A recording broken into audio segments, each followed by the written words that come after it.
Machiegni kendo duond buch siasa nendo mar UPA oyango ni gidhibedo godo jochung' e lemo mopogore opogore mak mana manendo mar jatend piny Kenya magidhi Siro jalup Ogai e duond buch siasa mar Jubilee Laktar Fred Okengo Matiangi ka otelnegi koda Mos Nyaribo mane gavana e kaunti onogo ma Nyamira giyango kanyendo ni lemo kochakore mar MCA jaod bura seneta gavana gin mago duto mabende koro gidhibedo kanyendo koda jochung' ka bende gisingo ni ngang' duond buch siasa nendo gibiyie mar mondo mi muonygi e yo moro amora kata obedo ni koro gisiro Matiangi manendo mar Jubilee gihango ni gichung' kar kendgi kendo gintiere kanyendo koda kwan mag oganda goeko mathoth mabende twak mag duond buche siasa nyaka koro gibedie koda duol.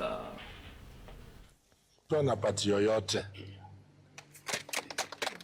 nasikia nirudie, UPA ni pati ya nguvu na iko independent, compliant na hatuwezi meshwa na pati yoyote,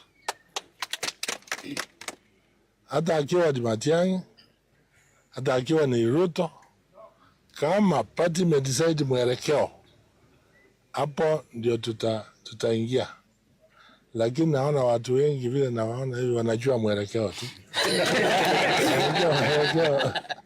Kwa siku ya leo tumekuwa na meeting ya Gusii region ya officials, coordinators na wale walikuwa elected and nominated under chama ya UPA.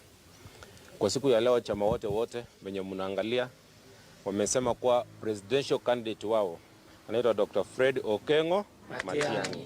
Ndio kitu cha kwanza wamesema. Kitu ya pili wakasema hii chama ya UPA ambayo ilianza katika ule uchaguzi ulioisha 2021-2022 kama esega ya Gusii, kama chama cha wanakisii, hii chama haitamezwa na chama yeyote.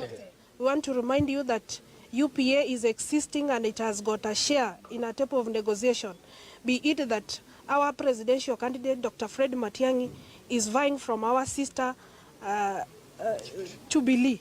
We want to say that UPA will not be swallowed with the Jubilee. We'll be